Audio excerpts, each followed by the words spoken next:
Hey everybody, happy Friday night. Today is January 12th, 2024. Still kind of sounds weird to say that out loud. This is Across the Pitch. I am Mike Barrera, one of your hosts, and I'm joined by my buddy and the Union's version of Tom Bogert, Jose Nunez. Jose, how are you doing tonight? I'm doing okay.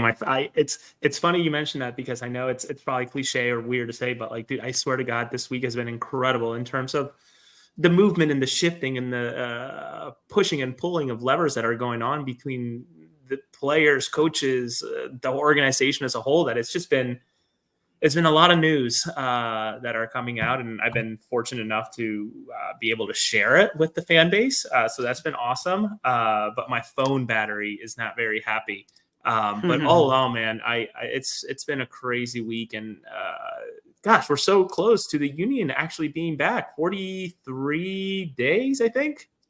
I mean, less than that if you want to talk about preseason, being right around the corner. Absolutely. Yeah. So when's the last show we had? I think it was at the end of 2023, really, is the last time we got on camera.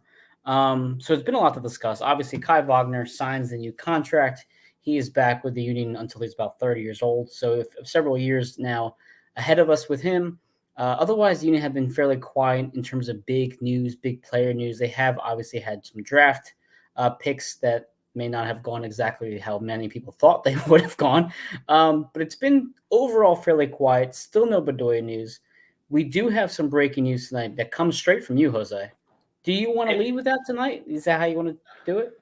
Yeah, we can. Though I want to make you aware, I just found out we're going to have 3 guests stopping by at some point today. Our friends over in Anaheim who just went through the coaches convention are going to stop by to talk about their experience. So just a heads up to everybody watching, we're going to have Kyle and Jillian Almany from the one team we agree on. And they're here. I see them in the studio. Yeah, they're right there. Maybe we start with them. And Todd Lewis of the Free Kick Pod. We're gonna bring them in right now to talk about their experience over in California. I know Jillian and Kyle, as we bring them in, Mike, I'll let you push the levers here. Thank you, sir. There you go. Kyle and Jillian are no longer sideways. There we are. Perfect.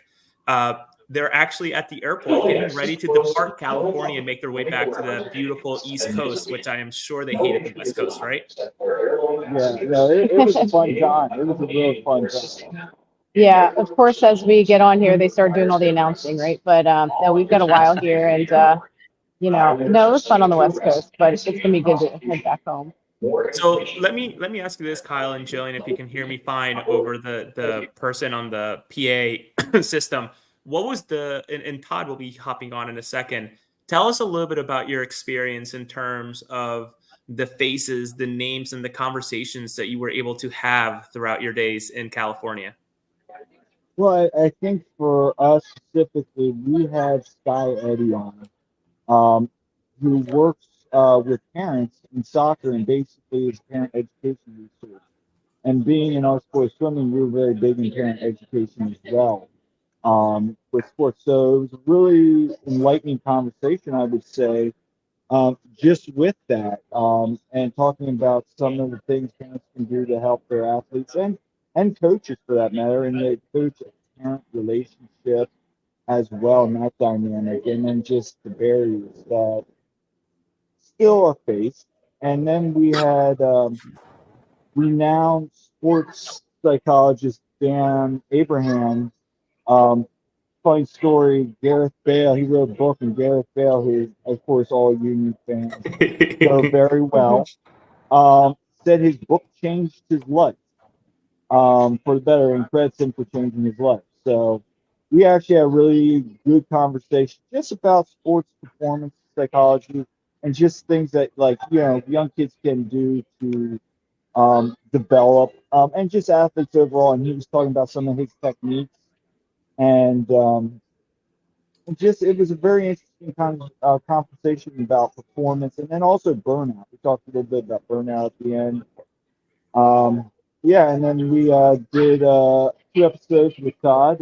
We did one of the, top 10 Union players from 2019 to current, just kind of a fun little ode for this era of the Union. And then did a little walkthrough of the history of the Union kits. And I see Todd's there, so I'll let him talk about some of the guests he had on the show.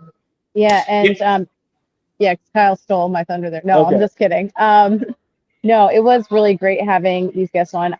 And you know, for me, like being a swim coach too, I could really relate to the parenting thing that we talked about with Sky Eddie, because I mean, across all sports, that's really, you know, a big thing. And being able to effectively work with parents and coaches, like make that partnership work. I think that was really big. So I really, you know, hope people take a listen to that episode. That'll be really good. And can we just add now, Todd is now officially a Five-timer on our show. Todd is a 5-timer. Todd, as we bring you in, as you finish your last bite of French fry or whatever you're having right now, potato skins probably. I'm not sure how you roll. Talk to us a little bit about the convention, as Kyle and Jillian sort of touched on it, but also the guests and some of the conversations you had. Obviously, a lot of the conversations you guys had were sort of intertwined, right? Sharing a table. But we'd love to hear from your perspective in terms of actually one familiar voice, Mike, that they had, Todd specifically, I believe. Our good friend, the throw-in coach was there, right? Mr. Gronenmark. So tell us a little bit about your experience, Todd. This is not your first time at the convention. Yeah, you're right. Hopefully you guys can hear me fine. You're right. I am eating French fries. So good guess for Jose. Can you guys hear me fine? You're fine. A little bit, yeah. Let's see. So I mean, Thomas Gronenmark, the throwing coach who was with Liverpool for 5 years and then joined the Union in 2022. He was awesome to talk to. So we connected last night, and he walked over and he's like, not paying attention to our sign at first, and I'm like, Thomas? And he looks at me, he's like, yes? And then in his Danish accent. and then he reads the sign, because I'm the person that tells what the podcast is. You click the QR code. And he's like, oh, Philadelphia Union. I said, yeah, we talked on Twitter a couple times. He's like, oh, we have? I said, yeah, we have. So, and so we get to talking, and he's like, you want me to come on the show? I said, yes. And so I think he wanted to do it last night, but I was like, can we just do it this morning? So we had him on the show this morning. That episode will come out sometime this week or maybe next week. Because we do have a lot of content.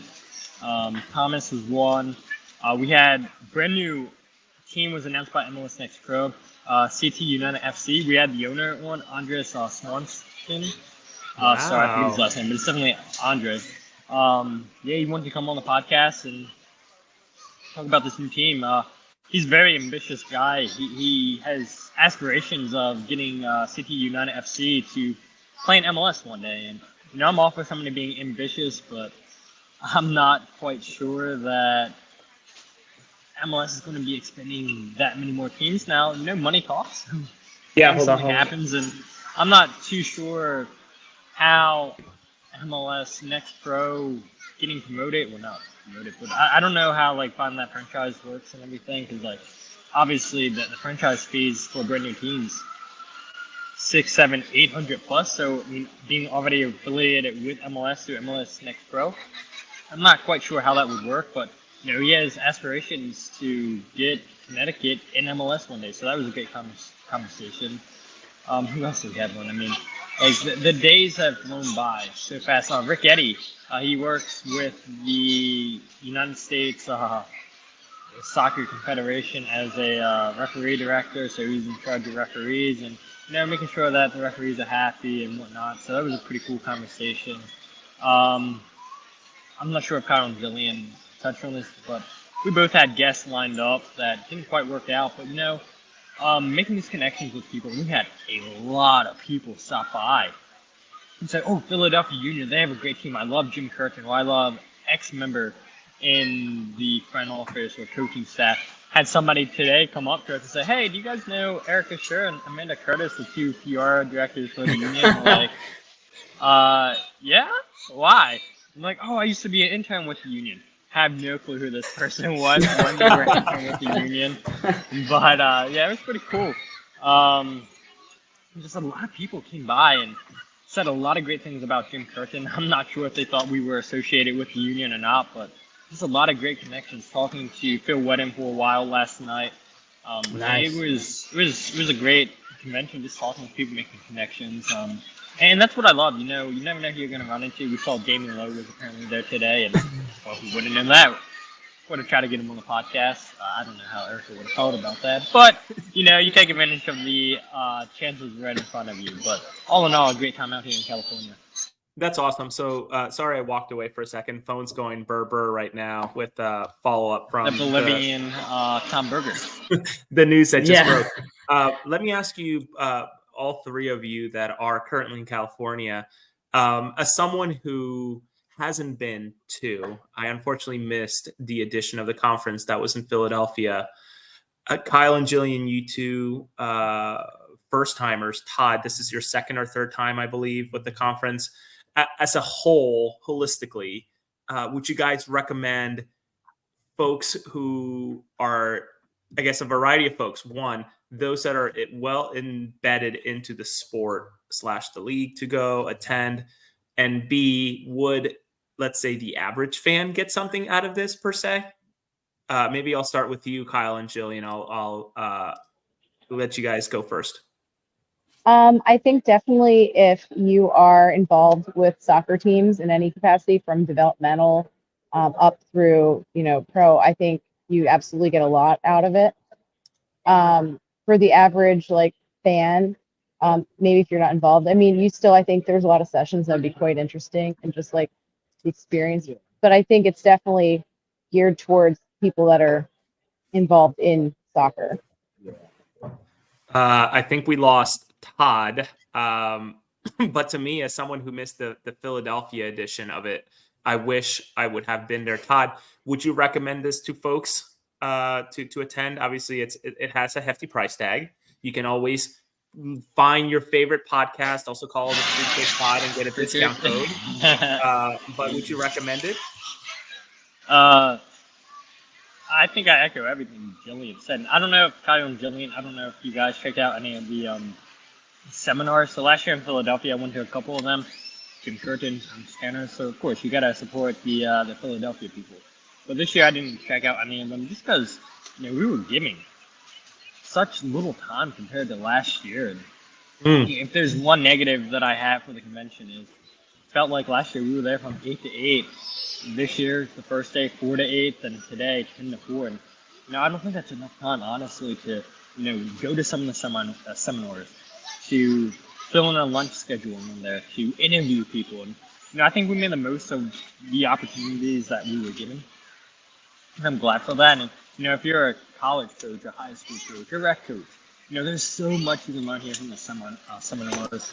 The exhibit hall is pretty cool, seeing all these companies try to sell you in the product, whether it be something like VO, Spadio, analytics stuff, looking at video, tracking players and whatnot.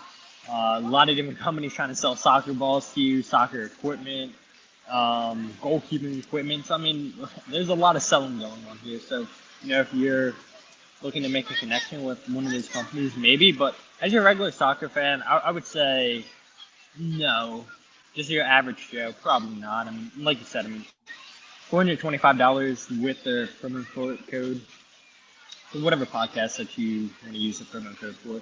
It's still a lot of money. And then you got to factor in travel with flying, hotel. So I would say not for your average fan, no. No worries. And that's very much appreciated, because you hear a lot about these conventions. You hear about a lot of these different events that are maybe available to the larger population that watches MLS, watches soccer as a whole, but they're in the United States that maybe are looking for ways to get more involved and learn more. And maybe this specific convention is not one for them to dabble in. But the guidance in terms of anybody who's, kind of like us, right? Credentialed members of the press who cover a team on a feels like hourly basis, daily basis, a weekly basis, probably a good route to go. Before we go, Todd and Jillian, obviously Todd, Maryland's #1 podcast, Jillian and Kyle, the one team we agree on. tell us about your release plans for your content and your tags before we let you go, so people can make sure to find what you're posting when you're posting it. We'll start with you, Todd. Yes, I don't know. The season starts so fast. So last year, I literally posted an episode every single day. This year, I'm definitely not going to get that done. So check out maybe the next 2 weeks. I'll try to have everything uploaded. Obviously, I just released the Kai Wagner episode just because there was breaking news. Now, if there is any more breaking news for the union, I'll prioritize that over what we record at the convention.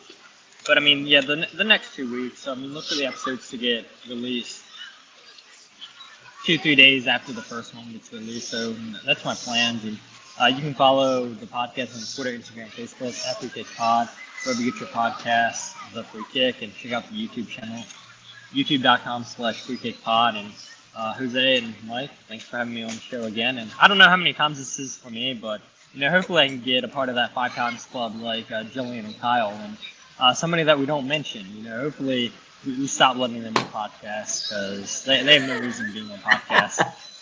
No worry, Todd. You will continue to climb the ranks. You will never be part of or leveled with a specific woman that we're thinking about here out loud. Kyle and Jillian, talk to us about your tags, where to find you, and sort of the release schedule for all the work you did these last couple of days.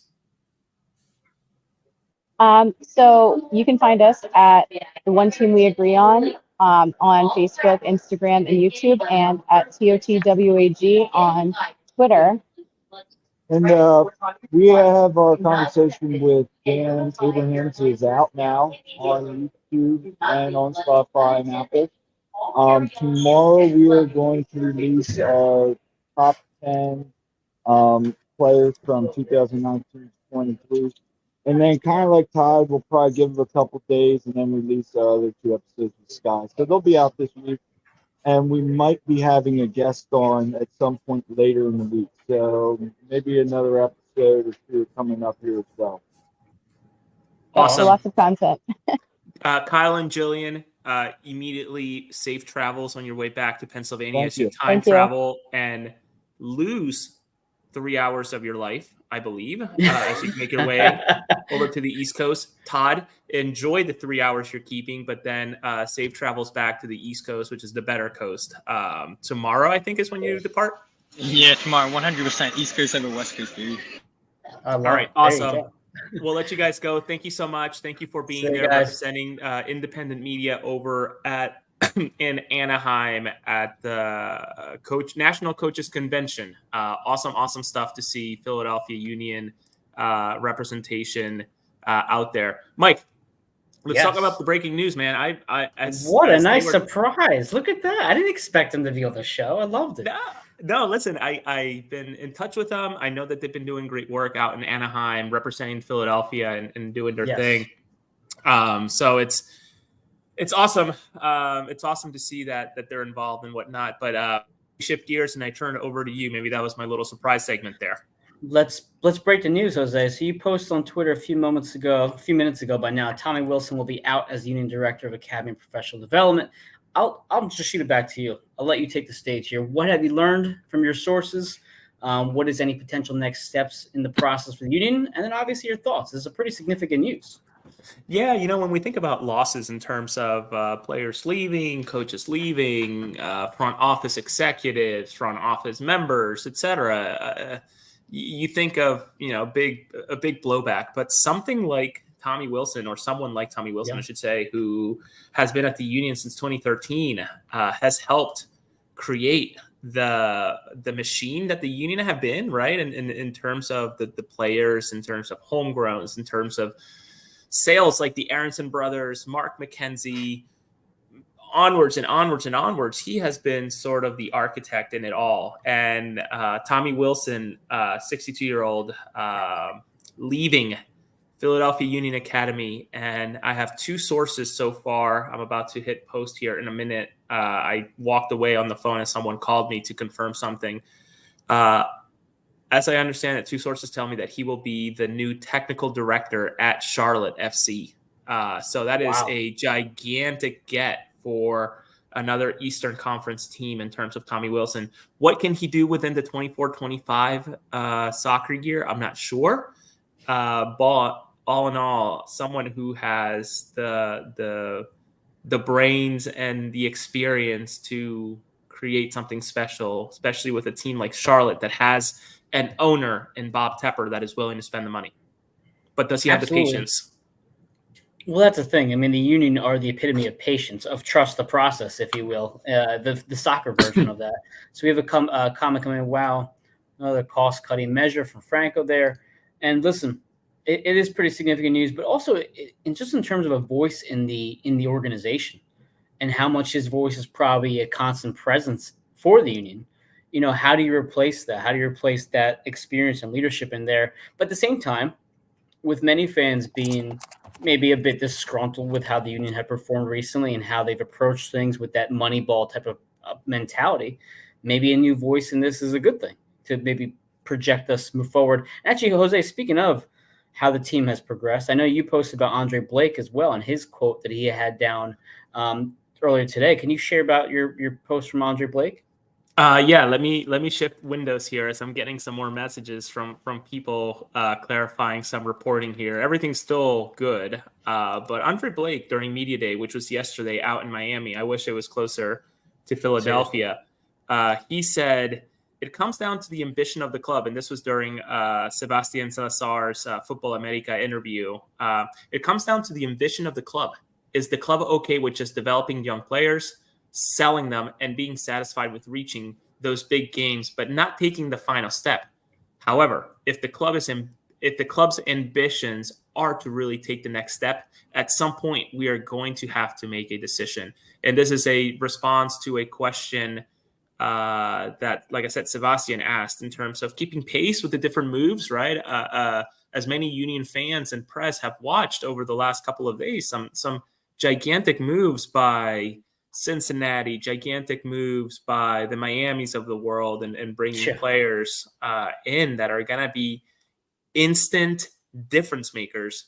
But the Philadelphia Union are still, I think, the last move that we've heard is obviously Kai signing again with the Union. But before that, the draft, which was the last pick, was Montali, meaning that the other two, Zach Bohane and Stas from Penn, both, per my sources, decline or not decline, but are not coming to join the team, and were very clear ahead of the draft that they wanted to go back to college.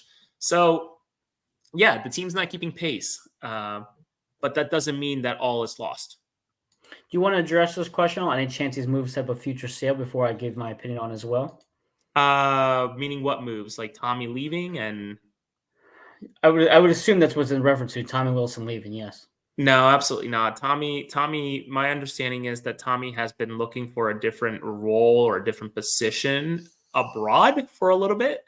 But now with Charlotte sort of having a renaissance per se with a new coach and trying a different approach through Tepper, it is fascinating to see that Tommy Wilson will be part of that, and I wish him the best of luck. I think he can do it. It's just, can he get the patience to have the time to build something? Because what he does takes time, but when you give him the time, you get the Aronsons or the Mackenzies, and as you go beyond them, you think about the Sullivans or McGlynn's, etc., which you can argue, they at the sort same of landed time on his lap, but whatever. At the same time, it's also a different geographical region as well. Right. I mean, think about where all those players came from: North Jersey, Delaware, Pennsylvania. I mean, yes, is it significantly far away? No. Can you get players from obviously across the country? Of course you can, but there is some merit into pulling from the same pool, whether it be soccer, basketball, baseball, etc. Some locations are just a pool of talent. But in terms of what Blake said and what Curtin has said throughout the season, it feels like there's continuous digs at Tanner.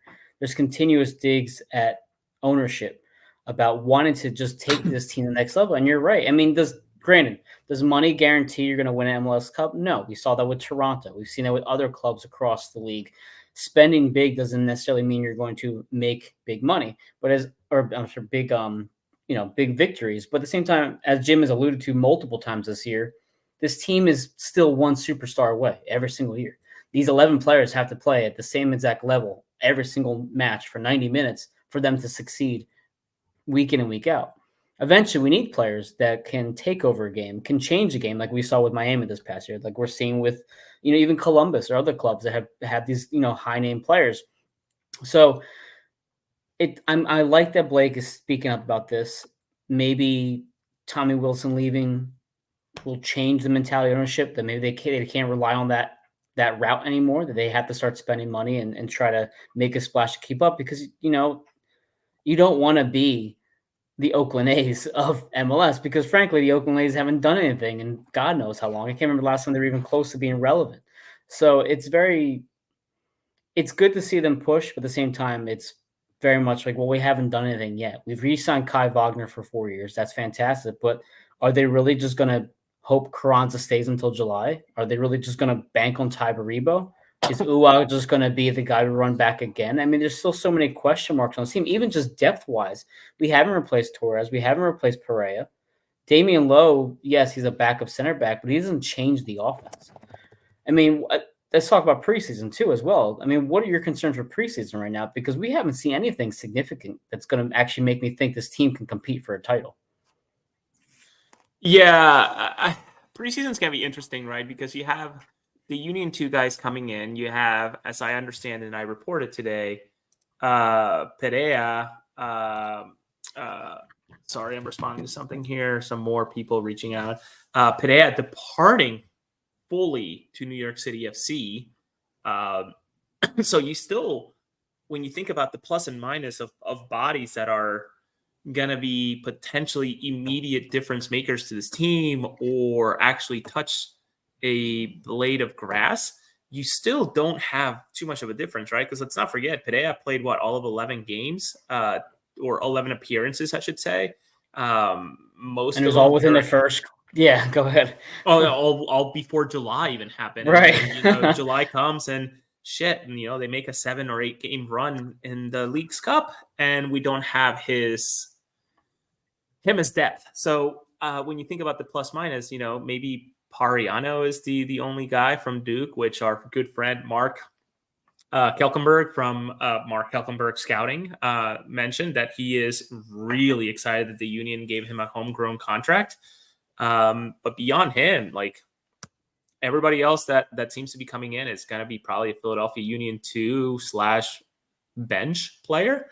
So it's an interesting dynamic in terms of what you see across the league and what the Philadelphia Union are doing. And I personally was holding commentary on the transfer situation, waiting for the Kai news, which they're positive, obviously, and we'll talk about them.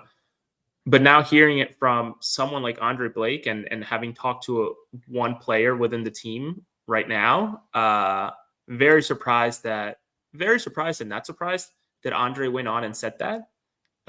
Very unfiltered, very thorough and to the point. And much like Hurton in the past, taking shots at ownership of, are we going to be a developmental team? Then we have to be okay getting to big games and not winning. Or are we going to do a different thing? And when we get to the big games, actually win them and go for them. So it's really, really fascinating, the dynamic at this team right now. And it's not even so much getting to the games with the talent, but it's getting to the games healthy.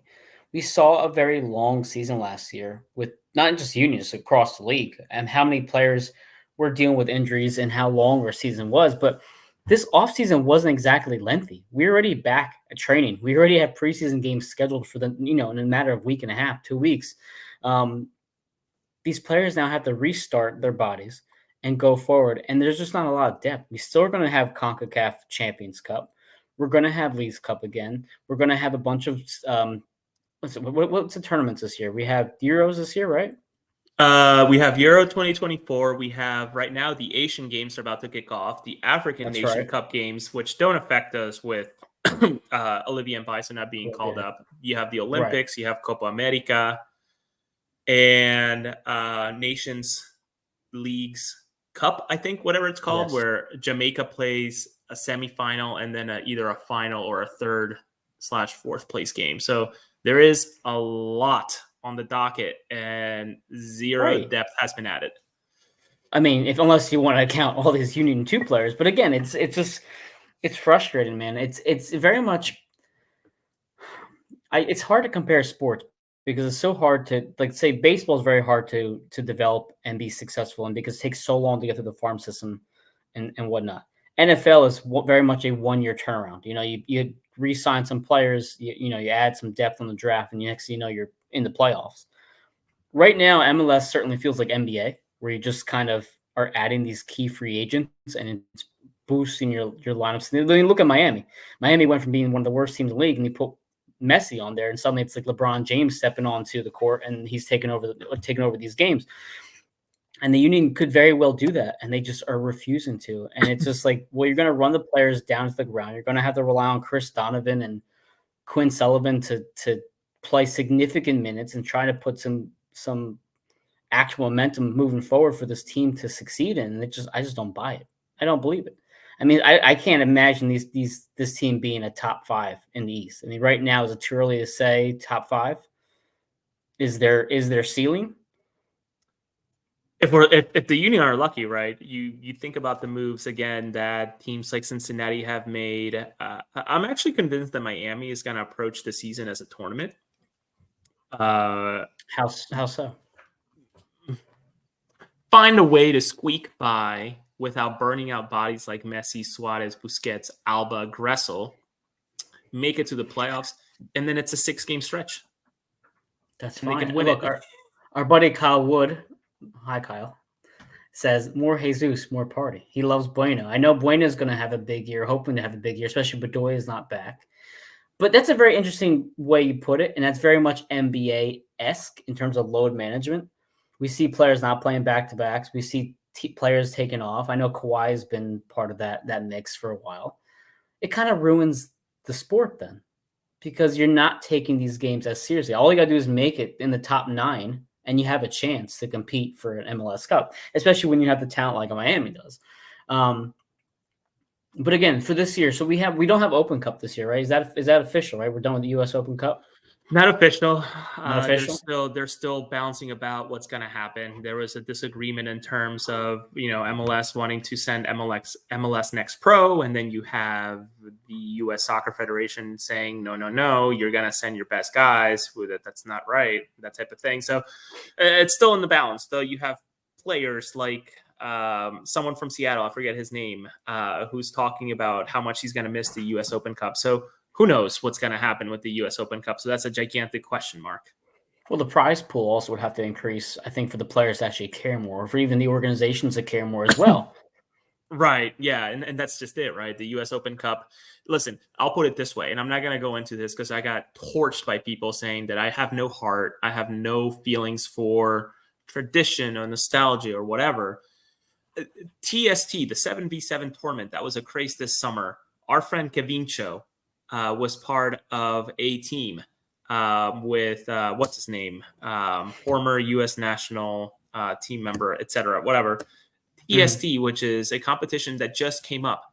Their prize money at the end of it all was more than the U.S. Open Cup competition. And guess what? The U.S. and aren't the Hunt family, the Chiefs ownership, part of that pool? Listen, I believe so. So it all comes down to money. That's it. And listen, I agree with you, Jose. I know the tradition's important. I get it. I understand that. I respect it. But eventually, start pointing your fingers at the right people who are to blame. And in this instance, increase the money for it. And maybe Apple would have cared enough to bring it on too. They're not speaking up about it. No, Leagues Cup made them a lot more money. And neither is the MLS Players Association, which is where I am surprised that, and not surprised that a player spoke about it, right? Because if this was a big issue, if this was something that the MLSPA really cared about, you would have them screaming from the rooftops about how wrong this is, about how this is hurting the players, etc. But instead, the MLSPA has been silent. No comment, nothing. I've emailed them twice, nothing from them about their thoughts or opinions or commentary in terms of the, at the time, move. My second email reframed it to attempt by the MLS, and still no commentary or comment, period. So at this point, I take it as the MLSPA is just fine with it. Like letting two dogs fight, and they're just the third one sitting on the side waiting for the food bowl to be open. Agreed. So now we have preseason starting. Hard to really gauge anything from preseason. I know Bueno, I think, put in a goal last year in preseason, which I guess was kind of like foreshadowing for the year to come, that what he had with Leagues Cup especially. Is there anything in particular you're looking for from the players that we currently have on the roster that can give you some optimism, or just anything that you're kind of looking for in general in terms of how these players transition into the regular season? Repeat that one more time. Sure. Preseason coming up. Things you're going to look for from players, coaching, anything like that. Got it. Yeah. It's interesting, right? Because it's who's in shape, who's not. That's obviously one of them. Sure. I think Who's healthy? we have who's healthy. Yeah. We have something in the works that we're not ready to announce just yet. Nope, nothing yet. Hopefully it comes through. Should know by the 15th, I believe.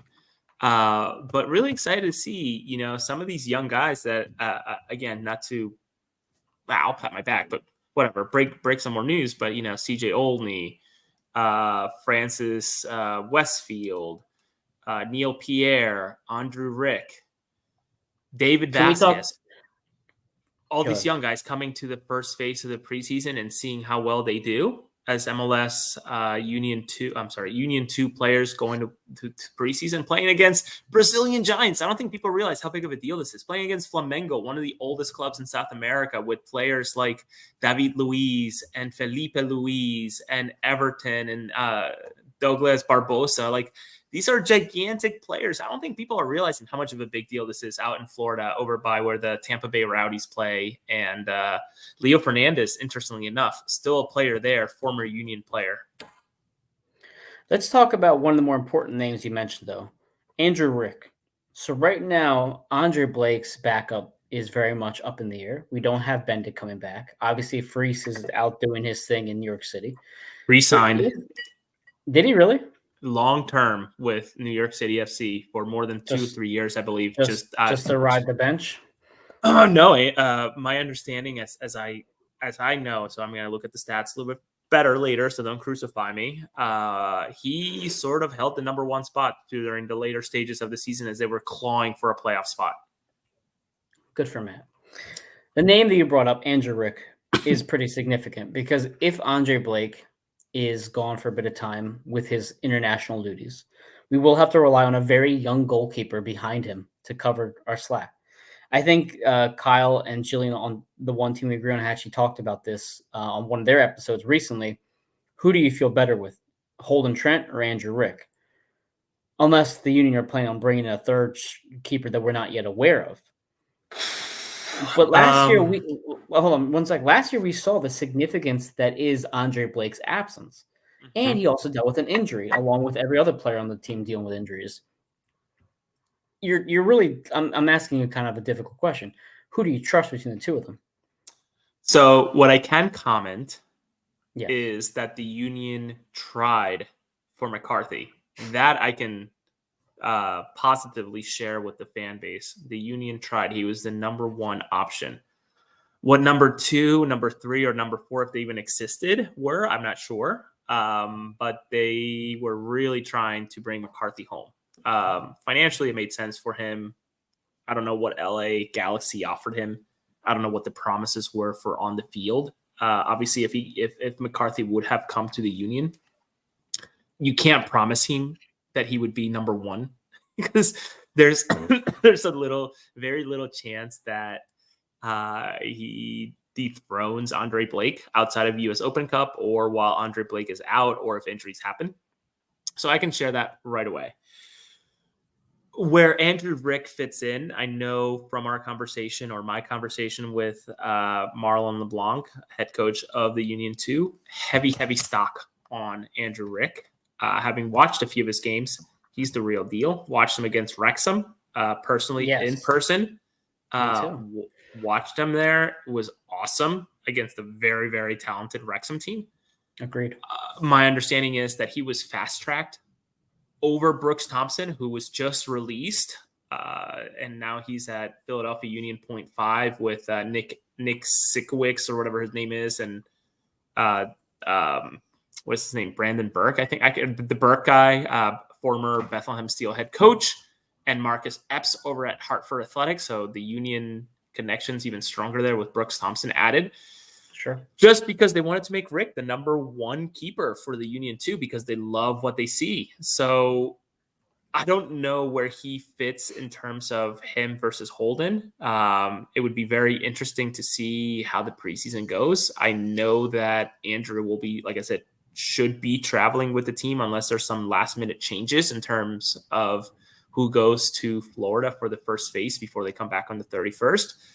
But I was really surprised that there were not additional keepers added at this point. And one last name that I had hoped was going to make it into the roster was that of Cisniega, who was out at Charlotte, did not work out.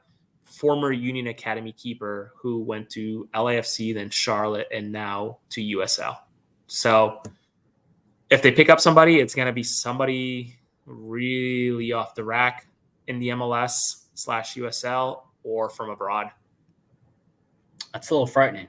Just it's a little bit, right? When you think about what Andre Blake might be missing this year. Well, yeah, and even just to maintain his health, and also just to take him out for a game if needed. Like I think we saw last year how I'm going to bring up Jillian's comment real quick. Unfortunate that Holden Trent was injured, or we would have probably seen him more. Was talking to Phil about this great combo with him in Anaheim. Yeah, and actually that's a great point. But Jillian, he was hurt for a bit of time last year, so we really don't broken finger. Yeah, exactly. We really didn't get to see his full development entirely, and it's just one of those things where, again, we're trying to figure out how serious the Union are taking this season. Are they just going to run it back for, I guess, a third time and see if they can produce again with these players that they have? You're not bringing back Bedoya for a starter role. I'm assuming that's going to go to Bueno. It's going to be Bueno, Brujo, and McGlynn in that diamond behind Gazdag.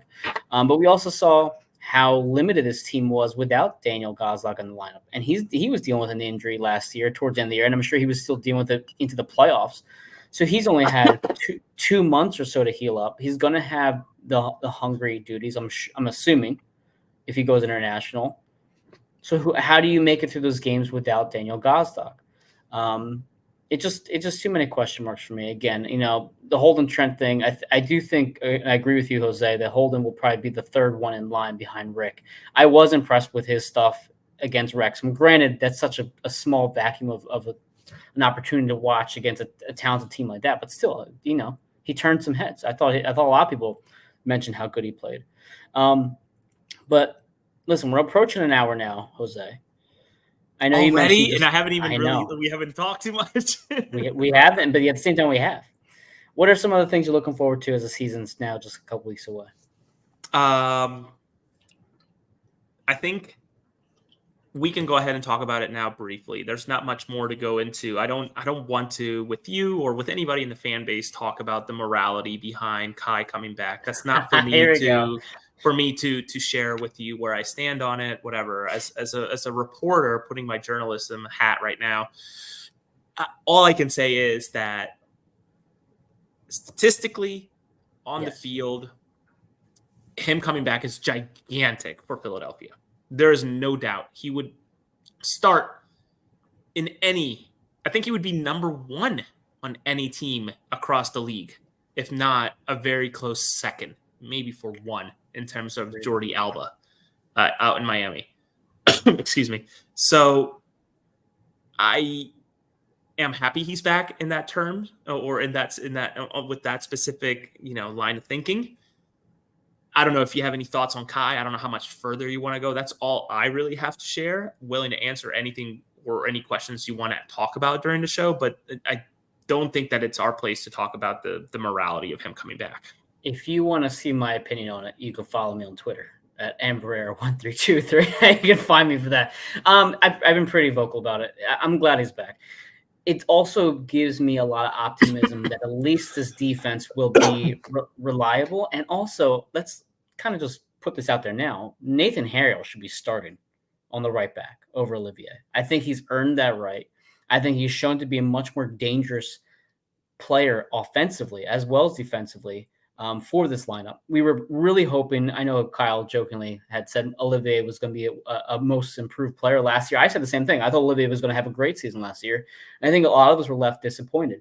Granted, the family situation might have played a part into that as well. But as you can see with Nathan being called up to the senior national team for the U.S., it's clear that he's a rising star. And it's clear that we need to have him in his lineup. And we just hope that he can only improve his game and improve those crosses and improve his defense as well. But I agree with you, Jose. I think having him back is huge. You can get creative with the lineup a bit more. You can go to 3 in the back if you want to with Damian, Jacob, and Jack and feel very confident with kind of left-hand side or in the diamond, again, with kind of left-hand side. And also, one of the questions that I have is, how does Matt Real feel about all this? Like, eventually, especially with LaFleur signing. Exactly. It's one of those things where as soon as Kai Wagner's name came across with that contract, I thought to myself, when is Matt Real going to leave? And it's not that I don't want him on the lineup. I think as in a pinch, as a backup, as a solid player who knows the system well, I don't mind Matt Real. I actually thought he had some fairly solid moments last year. I was like, okay, he's doing his job, whatever. At the same time, I can say he probably had some moments I wish he wasn't out on the field at the time. But in terms of just a player's morale and growth in a system, I don't know what more Matt Real can do for us in Philly. And that's another concern I have as well. Is he eventually going to want out? And now we have nobody behind Kai that we can trust. Because it's not like they added any left back depth that's significant outside of anybody from the academy. And same thing, I can say the same thing about Brandon Craig. These players that aren't being used that we could potentially lose, and then just more depth that's out the door. What are your thoughts on the Matt Real situation? I think Matt Real has probably one of the best agents possible, right? For someone who, and I say this just, I've never met the guy in person. I've seen him come and go from the players area. So that aside, must have a great agent because he's making $150K showing up to play maybe twice in the season, 3 times in the season, right? Two matches too much this last season. I know he's on a year by year contract basically. Yeah. So they brought him back at 150 per the MLS salary guide from September 23. So it really does feel like he's an odd man out. Makes you wonder, was there anything actually union roster decisions? As you're typing that in, I'm going to bring up Valerie's question again. And hi, Val, by the way. Thanks for joining us as you always do. Whatever happened about Olivier's family visas? Now, I think you mentioned on Twitter that there was still nothing said about Olivier's situation. But again, it brings up a good point. That's another depth piece that could be out the door. If Olivier is not behind Nathan, now you're kind of also scratching your head. Does Bedoya occasionally take right back duties because he's older and that might, help keep his legs under him? Well, getting too creative. Go ahead. You are getting too creative because as of 12/31/23 at midnight, Alejandro Bedoya does not have a team. That's very true. Alejandro Bedoya has no attachment right now. Though if you read into Instagram comments by his wife, he may have an attachment. I don't know. So listen, we got breaking news about Anthony Fontana from his girlfriend. So the wife could be a credible source. I'm just saying. It could be. Listen, Matt Real does have a guaranteed contract through 2024. So I misspoke. Okay, I apologize. So he will be back next year, guaranteed. Is it Union or Union 2? I don't know. I'm guessing Union, maybe representing Union 2 from time to time. Obviously, we saw Quinn Sullivan. We saw Raffanello split time between the two teams. That's another one, man. What is his goal? Because last year we saw, I think there was those Union videos early in preseason, and we saw Jim Curtin talk to Quinn one-on-one in one of those videos that said, we want you to put you closer to the goal. Over the course of the season, I think Quinn and everybody kind of agreed that he's maybe better in that right diamond spot rather than close to the goal. We kind of saw his progression over the years. Same with McGlynn, same with players like, Aaronson's, etc. We don't really know what to expect with Raffanello. We saw him briefly at that Red Bull match, the one that I think Torres kind of stomped out on. But you have to assume that Rafael is going to get more playing time as well. Is he going to have the Bueno effect this year? Is he going to be the next young star? It's going to kind of come in and maybe be that player that kind of surprises us a bit? Listen, Because if he's another unproven depth piece. if the goal he scored in Union 2, which is that incredible volley, right? They think it was a cross headed out, was like 25 feet off the ground, came down, and he just hits it, goes in. If that's a sign of what Rafael has got beyond the awesome boot collection the guy's got, shit, I'll take him any day. But until we actually see him running around outside of Union 2, it's obviously still a question. So I wouldn't be surprised if we see some game time from him, especially as you think about Leon Flock, right? Coming off of injury. Is he really going to make a lot of sense to push hard, him and Glesnes during preseason? I would think not. Honestly, if I was somebody making decisions at the Union, which I'm not because I'm an idiot, I would say Glesnes and Flock, check in on Sunday, do your whatever physicals, etc. You're staying home. You are not going to Florida. You exercise and practice with the Philadelphia Union too. And then for the second half of the preseason, that's when we incorporate you for the last 2 matches rather than push them through a game on the 21st, a game on the 24th, I think, Philadelphia Union preseason. There's no reason to push those 2 guys who just went, game on the 21st, game on the 23rd, game on the 27th. There's no reason to push the Glesnesses of the world and the Flocks of the world through that.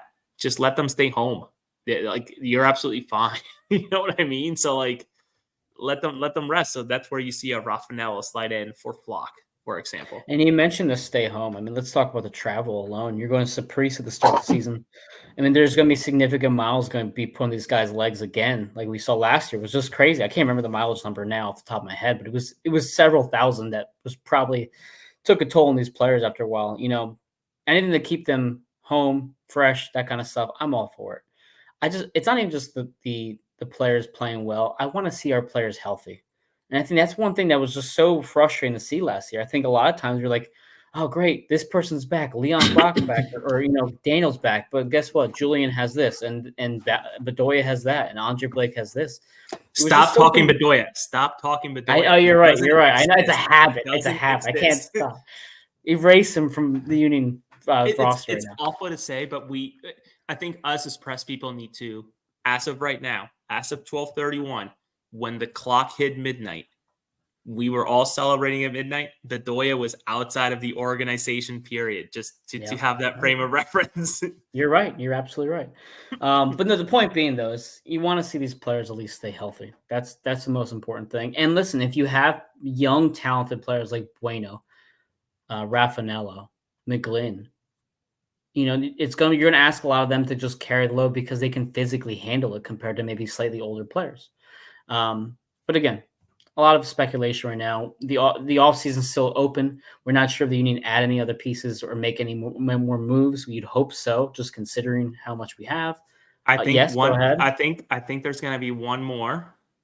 Okay. I have no information. Just prefacing this. This is gut feeling. I don't see how Torres sticks around. If Perea if Perea couldn't cut it, how can Torres?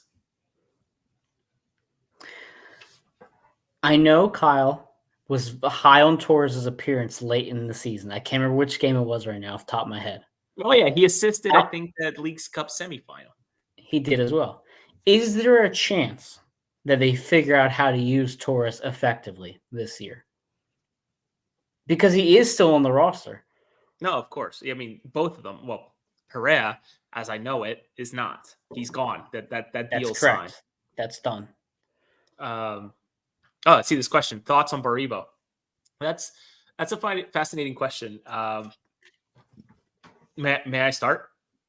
Yeah, please go ahead. In terms of Kai,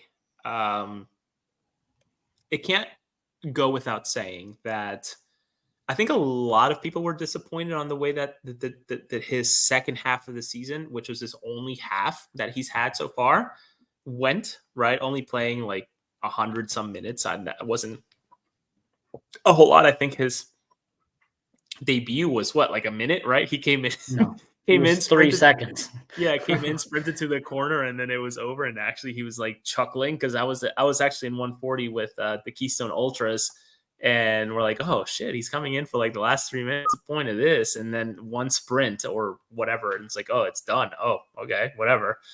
And you could see Ty was just like out, like openly chuckling, like, I put my jersey, I put my shin guards for what? For this? Okay, whatever. It goes without saying that I think he probably went through a lot last year in terms of different country, different weather, whatever, but also emotionally and mentally what's going on with his home country of Israel, right? I think it's something to keep in mind when we think of they are just as human as you and I are. We don't know what's going on with his family. Does he have family in Israel? I don't know. Is he as patriotic as the next person? I'm not sure. He represents the country, so that's something. Maybe weighing heavy on his mind. But there's no doubt that for $700 and some $1,000 the union paid for him, they're expecting a good. That's half, maybe less than half, but less than half or half a Mikel Ua. So that's a good chunk of change for a player, especially at the union, in the union scale per se. So I hope that he does well. I think the union are going to need it. I know that over the last 48 hours, we've gotten flip-flopping in terms of what Carranza wants to do, telling Lizzie from 90, whatever, I forget the outlet, 90 something. So I apologize, Lizzie, that he wants to stay through July. And then telling Tannenwald at some point during that same day that he's ready to go whenever, and he's ready to make a decision this winter. So what the hell he wants to do, and even telling me in October, Mike, which you remember my conversation with him, that he's ready to go to Europe now. So like, take it for what it is. Ty has to be some sort of replacement unless the union go out and find somebody. I don't know that the union gets $7.5 million for Carranza again, like they could have with Olympiacos, as Nico Cantor of CBS reported. But nonetheless, I think this is the time when the union need to sell and bring money in. Whether they use all of that or a portion of that, it's a different question. But nonetheless, Ty is the answer, and let's see what he does. A full season under his belt. Can't forget about how much Gastag improved after his first half season. I want to say 2 things about this. For one, it's Lizzie Beccarano from 90 Minute Football, just to clarify. Thank you. Thank you. You're welcome. So I love Julian Carranza. I do. I'm trying to pull up his stats real quick so I can see. Handsome guy. Very handsome guy. Unbelievably handsome. You mentioned the money aspect of it, and I think it's I think everybody assumes we're going to get a record-breaking deal for Julian, which I mean, I'm sure it's going to be a lot. I just don't know how much. Do you think his performances as the year went on towards the closer end of the year and his sometimes absence in the scoring section impacted his value at all? Either overseas, in locally, that kind of stuff. That's tough. I think maybe to an extent, though. I think where he shines the most are things that don't show up on the stat line, right? In terms of his pressure, his movement, what he does to draw defenders out of position, his flexibility in terms of, moving around the field as the pressure evolves throughout the game. So that stuff doesn't show up on the stat line. And even with the injuries and the tired legs of the 50-some game season, he still went ahead and scored however many goals he did. I can't remember off the top of my head. I'm sorry, Mike. I don't have stats in front of me. I'm refreshing messages as I'm just being hammered with stuff right now. He did well enough that I think he's going to be worth some money. Whether it's 7.5, I'm not sure. He had 14 goals and 6 assists last year, but go ahead. Well, how many did Ua have? Do you have that off the top? I'm looking. I'm going. Keep talking. I don't think it's going to be nearly as much because Ua scored a hat trick. 2023, he had 9 goals and 4 assists. Yeah. So, it's interesting. I think as I outlined on a post on Twitter, which I'll bring up here, and sat down and really thought about it, and I actually talked to a friend who's a sports lawyer to make sure I had it all correct and squared away. But I think there are few situations here for Carranza. And it's interesting, right? I think the union can go ahead and sell him this winter. So that's option one. Option two, he rides out his contract through and through with the union, walks away as a free agent. That's option two. Option three, he could go 6 months with the union. Then in June, July, without the club's consent, legally, he could negotiate with his agent a new contract that is dated for after December 31st. Some people call it a pre-contract. That's not really the right term. It's a contract dated with a later start. So starting January 1, he could be with a different club and know about it in June, July, and just play through the rest of the season. And then finally, the union could try to sell him in July for a discount. But if you're an international club, why would you buy him at a discount? Why not just negotiate and put through 6 more months unless you're deeply, deeply desperate to get somebody in like Carranza? You just wait the other 4 or 5 months and get him on a free and save yourself $6-7 million, which is whatever I mentioned 3. So I agree with you. For what it's worth, the Carranza situation is puzzling to me. And it feels very much, I'm going to bring up Valerie's excellent point, big loss of the eye candy jar. That's why we have Jose to cover us for the eye candy. That's why we have Jose Nunez over here. As I gave myself my own haircut. Love it. So Julian scored 3 goals between September 3rd and October 21st. He had a long stretch of games where he didn't score at all from February 25th up until the 15th of April. He had only scored 2 goals. So I feel like one of the things we noticed last year with Julian that he does also miss a lot of sitters. Again, I don't think I would say his value dropped. I just think he could have had maybe a slightly better season, or maybe even impressed us slightly more. But at the same time, this also feels very much like the Kai situation and the Jose situation we've been dealing with the last 2 years. It's a guarantee they're going to leave. Kai's going to be gone. Kai's going to be gone. How many times have we said that Kai is going to be gone? The last 3 years, and he's still here. And now he's going to be here for another 4 years potentially. Same with Jose Martinez. He's supposed to be going to Turkey. And next thing you know, he's still around. So we keep seeing these players are supposed to go. Even Leon Flock got recognition overseas, and yet these players keep hanging around. So I'm very much I'll believe it when I see it kind of person, and I don't. For now, Julian's a union member. He's with us at least until June or July, and that gets us right after CONCACAF Champions Cup. If I'm guessing off the top of my head, is that correct?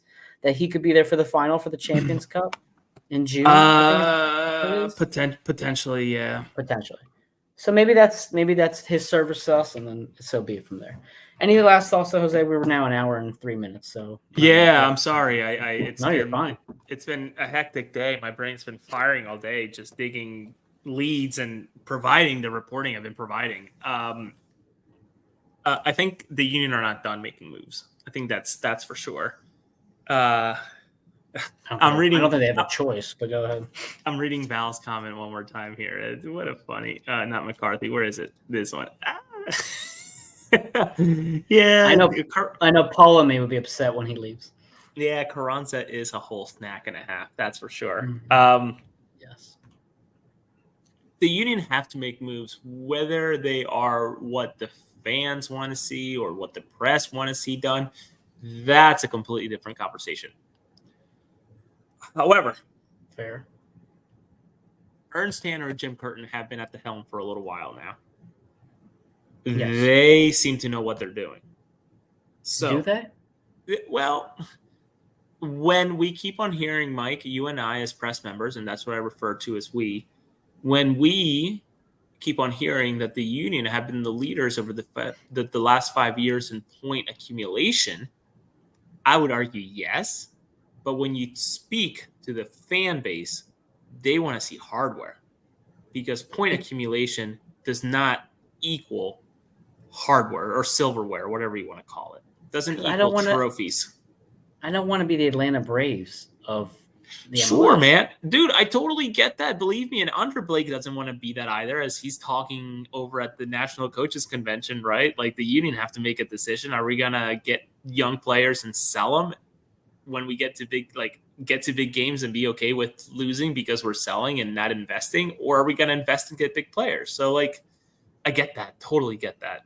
But I also see how I guess the question is Tanner here to just make ownership money? Oh, that's an interesting question.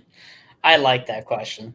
Right? Is he if you here think to about win it, or is he here to make money? That's a great question. he's rinsing and recycling these players, right? Like finding academy players like the Neil Pierres and the Richard Odadas, who right now are on loan, but they're doing well. The one Odada's doing well, but Nelson Pierre going out to Sweden. who knows where, Sweden, second division, I think. I don't need, if it's a team name that I can't even spell because of characters I have to hold down on my phone to get, I know that that's not a relevant team per se. So like those are players that are going to be worth some money. So I wonder what are Ernst Tanner's intentions truly to win, or are they to cash in as much as possible? Maybe that's a question for the future. God, that's a good question. And now I wish we had more time to talk. You know what I mean? Hour. Anyhow, I think Yes. I really do wish the union the best, right? Because it's fun to cover a team that's winning. It's not fun to be covering Kansas City, who's hiring guys who are completely and intimately linked with reporting that deals with sexual harassment, et cetera, out in Portland. That's a hot topic in KC right now. Which is not a fun thing to cover. No. So we've been fortunate to cover a team that has been successful over the last many years without really winning. I still put a gigantic asterisk on the supporter shield that the union won a couple of years back. As you should, but continue. Sure.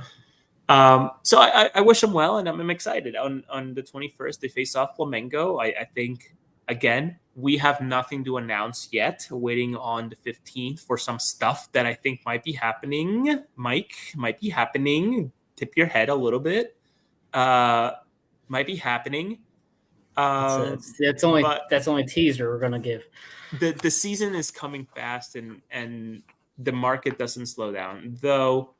Moves could have been done, and the fan base and press don't know about it yet. So much like Perea, we'll see what happens. Agreed. I'm with the fans. I want to see some hardware. It's time for us to win something of relevance and importance, and that's my take on it. I'm gonna bring up this last comment, and then we'll call it a night.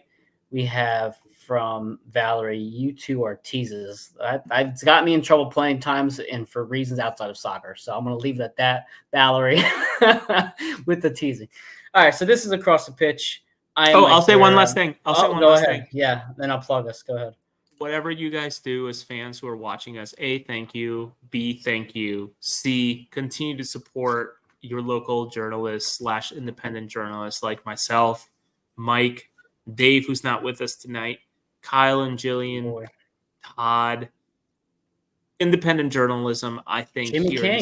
Jimmy King in the city of Philadelphia, we as a group are providing so much content that I think is relevant and productive and good, that I hope that all of you, when the time comes, are ready to support with your eyes, but also, as tough as it is to say out loud, financially, to make sure that this continues, because it is very, very important for the coverage of this team that this remains. And I think as things are evolving here, that there's going to be a push come to shove for the content that we provide, because I think it's important to also make sure that, we're humans. We have bills to pay. We have things to do. And as of right now, Mike, you and I do this as a hobby. So if fans want to see more, we may ask for their help. So just to sort of put that out there out loud. Sure. Yeah. Speaking of Jimmy King, I know the Philadelphia Sports Network were doing awards, and he won basically everything, including the Sexiest Writer of the Year awards. Jimmy King, bravo, buddy. I'm glad you took on some hardware yourself. But again, this is across the pitch. We are usually live every Monday night, 8:45 p.m. on the AAT Sports Network when the Union are in full season. Right now, we're kind of coming and going. We wanted to get on live tonight because of the Kai Wagner news, as well as preseason being right around the corner. And, of course, the Tommy Wilson news. Again, I'll put it up on here. Tommy Wilson out as Union Director of Academy Professional Development. He will be going to Charlotte. So congratulations to Tommy. Best of luck moving forward, but not too much luck. We still have to win.